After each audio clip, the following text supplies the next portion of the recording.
भारत चीन के बीच तनाव कम हो रहा है। दोनों देशों में एलएसी पर और सैनिक नहीं भेजने पर सहमति बनती दिख रही है। भारत और चीन के बीच कॉप्स लेवल की छठे दौर की वार्ता के बाद दोनों देश ने बयान जारी किए। दोनों देशों के नेताओं द्वारा महत्वपूर्ण सहमति को लागू करने के अलावा जल्द ही 7वीं दौर की वार्ता करने की भी सहमति बनी है।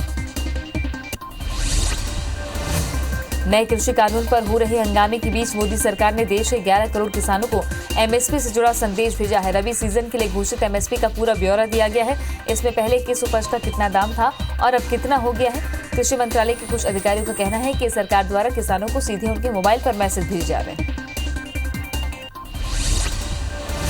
बिहार के डीजीपी गुप्तेश्वर पांडे ने वीआरएस ले लिया है। आईपीएस पांडे के वीआरएस लेने के बाद उनके राजनीति में जाने की अटकलें लगाई जा रही हैं। इन अटकलों को गुप्तेश्वर पांडे के ट्वीट ने भी हवा दी है। बिहार के डीजीपी गुप्तेश्वर पांडे ने समय से पहले सेवानिवृत्ति के लिए आवेदन किया था। पांडे की वीआरएस की अर्जी राज्यपाल ने स्वीकार कर ली है। कोरोना संकट के बीच प्रधानमंत्री आज वर्चुअल बैठक ले सकते हैं। प्रधानमंत्री मोदी 7 राज्यों के मुख्यमंत्रियों से कोरोना से बचाव के उपायों पर चर्चा करेंगे। विभिन्न राज्यों के कोरोना से निपटने की तैयारियों और प्रबंधन की भी समीक्षा किए जाने की संभावना है। चुनावी हलफनामे को लेकर राकापा प्रमुख शरद पवार, महाराष्ट्र के सीएम उद्धव ठाकरे, आदित्य ठाकरे और सुप्रिया सूले समेत कुछ नेताओं को आयकर विभाग ने नोटिस भेजा है। शरद पवार ने तंज कसते हुए कहा कि केंद्र सरकार विजय पहुंच चाहती है। इनकम टैक्स के नोटिस के बाद बीजेपी और महाराष्ट्र सरकार के बीच विवाद बढ़ सकता है। संसद सत्र पर कोरोना के बढ़ते संक्रमण का असर दिख सकता है। संसद का 18 दिन का मानसून सत्र आज 10वें दिन ही खत्म हो सकता है। बिजनेस एडवाइजरी कमेटी की बैठक में सभी पार्टियों ने सत्र छोटा करने पर सहमति जताई थी। मध्य प्रदेश के अगले मुख्य न्यायाधीश जस्टिस संजय यादव होंगे। राष्ट्रपति की मंजूरी के बाद केंद्रीय कानून मंत्रालय ने इस पर अधिसूचना जारी कर दी है। बता दें 29 सितंबर को मुख्य न्यायाधीश ए.के. मित्तल के रिटायर होने के बाद संजय यादव पदभार ग्रहण करेंगे। साल 2007 में जज बने Sanjay Yadav deputy advocate general भी रह चुके हैं। बॉलीवुड ड्रग्स कनेक्शन में एक्ट्रेस दीपिका पादुकोण का नाम सामने आया है। अब नारकोटिक्स कंट्रोल ब्यूरो यानी एनसीबी ने दीपिका की मैनेजर को पूछताछ के लिए समन भेजा है। बता दें कि अभिनेता सुशांत सिंह राजपूत की मौत से जुड़े ड्रग्स केस की जांच एनसीबी कर रही है और इस जांच में श्रद्धा कपूर, कुलप्रीत सिंह और सारा अली खान जैसे कई उभरते सितारों के नाम भी सामने आए हैं। सुशांत सिंह राजपूत की मौत के मामले में एनडीपीएस अदालत ने रिया की जमानत याचिका खारिज कर दी और उसे 14 दिन की न्यायिक हिरासत में भेज दिया है। विशेष अदालत ने मंगलवार को एक्ट्रेस की न्यायिक हिरासत की अवधि 6 अक्टूबर तक बढ़ा दी है। एनसीबी द्वारा गिरफ्तार एक्ट्रेस रिया चक्रवर्ती और उसके भाई शौविक चक्रवर्ती ने बॉम्बे हाईकोर्ट में जमानत के लिए याचिका दायर की। आईपीएल के चौथे मैच में राजस्थान रॉयल्स ने सीजन के अपने पहले मैच में चेन्नई सुपर किंग्स को 16 रन से हरा दिया। राजस्थान रॉयल्स ने 217 रन का टारगेट दिया था। इसके जवाब में चेन्नई सुपर किंग्स 20 ओवर में 200 रन पर ऑल आउट हो गई। सैमसन और तेवतिया बने जीत के हीरो। सीएसके के खिलाफ राजस्थान की ये 9वीं जीत थी। आईपीएल 2020 में आज फिर रोमांचक मुकाबला देखने को मिलेगा। आज कोलकाता नाइट राइडर और मुंबई इंडियंस आमने सामने होंगे। टॉस शाम 7 बजे होगा और मैच 7:30 बजे शुरू होगा। मुंबई का ये दूसरा मैच है। पहले मैच में चेन्नई ने उसे 5 विकेट से हरा दिया था। देश में कोरोना संक्रमितों की संख्या 56,40,000 पहुंच गई है। देश में अब तक 45,81,000 मरीज ठीक हो चुके हैं। वहीं कोरोना से 1,000 नई मौतों से कुल आंकड़ा 90,000 को पार कर गया है। भारत में कोरोना के एक्टिव केस 9,67,000 के पार पहुंच गए हैं। पिछले 24 घंटे में रिकॉर्ड 80,000 से ज्यादा मरीज सामने आए। डेली रिकवरियों की उच्च दर ने भारत को दुनिया भर में सबसे ज्यादा रिकवर केसेस के मामले में सबसे शीर्ष स्थान पर पहुंचा दिया है। इसी के साथ भारत में रिकवरी दर 80% से ज्यादा हो गई है। स्वास्थ्य मंत्रालय के मुताबिक भारत में पिछले 3 दिनों से लगातार क्रम में अधिक रिकवरी दर्ज हुई है। तीनों दिन 90,000 से ज्यादा मरीज अस्पतालों से ठीक होकर डिस्चार्ज हुए हैं। मध्य प्रदेश में कोरोना के 2544 नए केस मिलने से संक्रमितों की संख्या 1,10,000 के पार हो गई है। प्रदेश में एक दिन में 28 मौत से कुल आंकड़ा 2035 पहुंच गया। वहीं प्रदेश में एक दिन में 2212 मरीज स्वस्थ हुए हैं। अभी राज्य में 22,646 एक्टिव केसेस का इलाज जारी है। इंदौर में 451 नए कोरोना मरीज मिलने से संक्रमित मरीजों की संख्या 20,000 के पार पहुंच गई है। जिले में 7 मरीजों की मौत से आंकड़ा 516 हो गया है। जिले के एक दिन में 162 मरीज स्वस्थ होने से अब तक आंकड़ा 16,000 पहुंच गया। जिले में एक्टिव मरीजों की संख्या अब तक 3,954 है। एमपी में मुख्यमंत्री कोविड-19 योद्धा कल्याण योजना में संशोधन किया गया है। इसकी मियाद 30 जून से बढ़ाकर 31 अक्टूबर कर दी गई है। संशोधित स्कीम में सीधे तौर पर कोविड संक्रमण को रोकने में जुटे लोग ही आएंगे।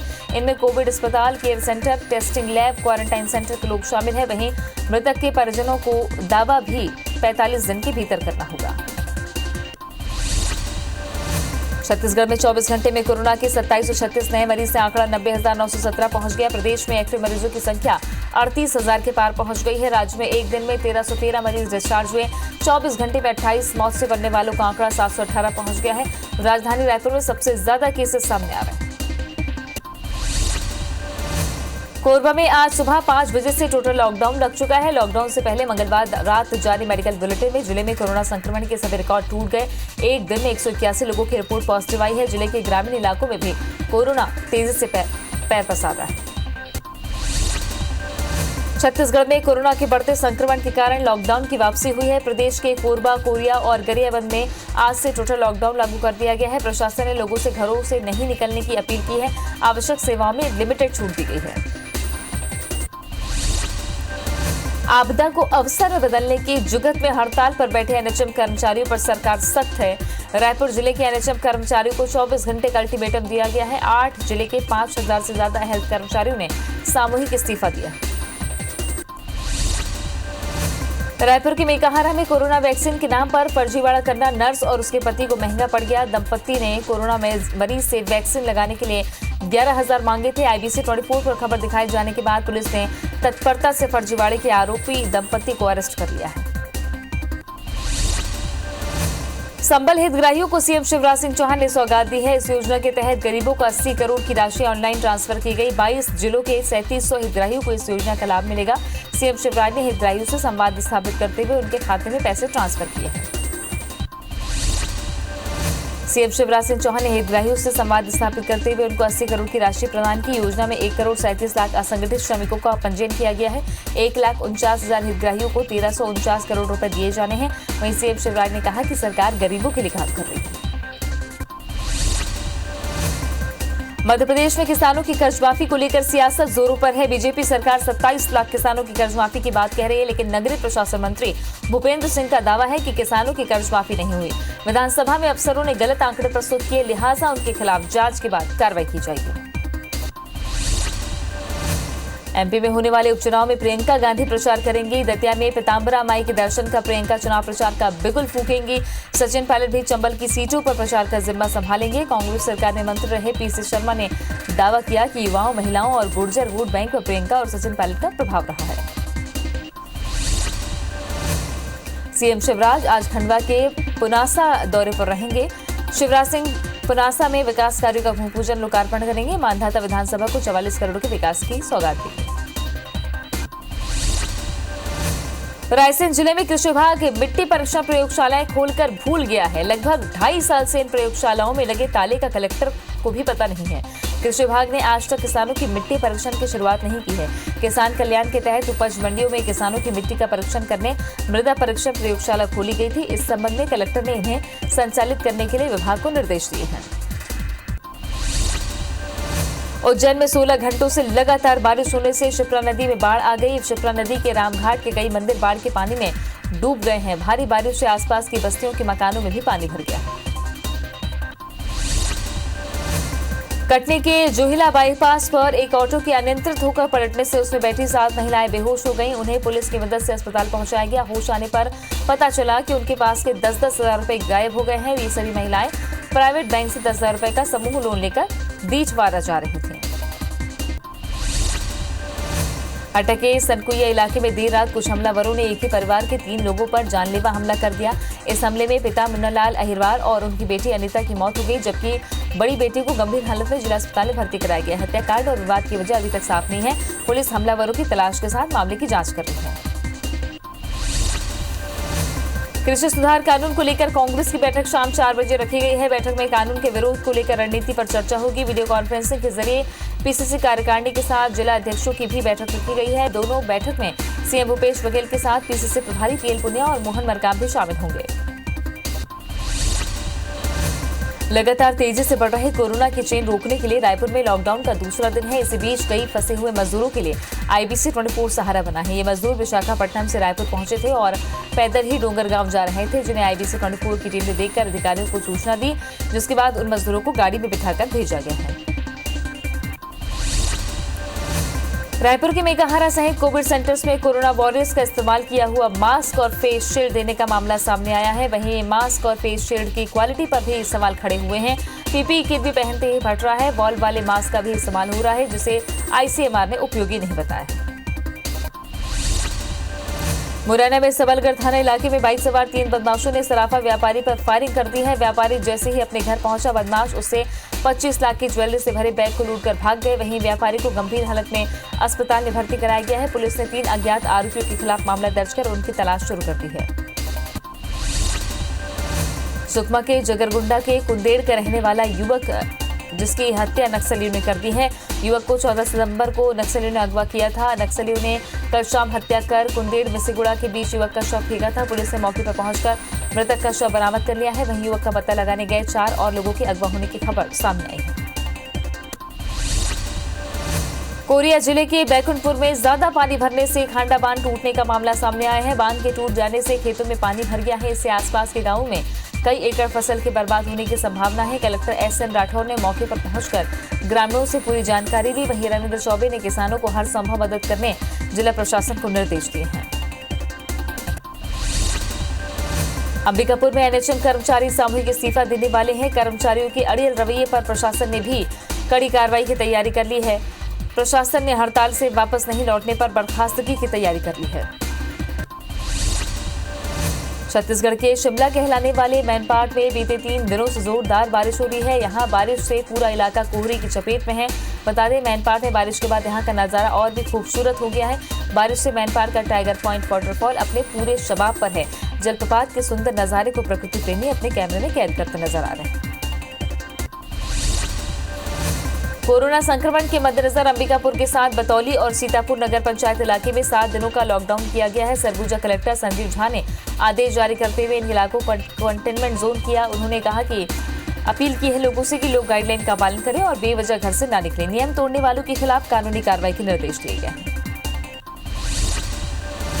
जांजगीर चांपा के सक्ती के हरेठी स्थित हिताची के ATM को तोड़कर चोरी करने की नाकाम कोशिश की गई। बदमाशों ने शटर का ताला तोड़कर ATM कक्ष में लगे CCTV को डिस्कनेक्ट कर दिया था। सक्ती थाने में TI ने ATM में तोड़फोड़ की जांच शुरू कर दी है। कैमरे के फुटेज के आधार पर बदमाशों की खोजबीन की जा रही है। वहीं मामले में 457, 380, 511 के तहत जुर्म दर्ज कर लिया गया। धमतरी में कोरोना संक्रमण के चलते 30 सितंबर तक लॉकडाउन है। इसमें सभी शराब दुकानों को भी बंद किया गया है। ऐसे में अब मदिरा प्रेमी ग्रामीण क्षेत्रों के शराब दुकानों की ओर कूच कर रहे हैं, जिसके चलते भटगांव निवासी गांव के शराब दुकान को बंद करने प्रशासन से मांग की जा रही है। दरअसल शराब को लेकर आवाजाही से ग्रामीणों को कोरोना संक्रमण का डर सता रहा है। भिलाई में सफाई कर्मी को केरोसिन डालकर जिंदा जलाने की कोशिश की गई। सफाई कर्मी ने भागकर अपनी जान बचाई। कचरा फेंकने पर विवाद में आरोपी ने कचरा रिक्शा को भी आगे के हवाले कर दिया। सफाई कर्मचारी संघ ने वैशाली नगर थाने में पूरे मामले की शिकायत दर्ज कराई है।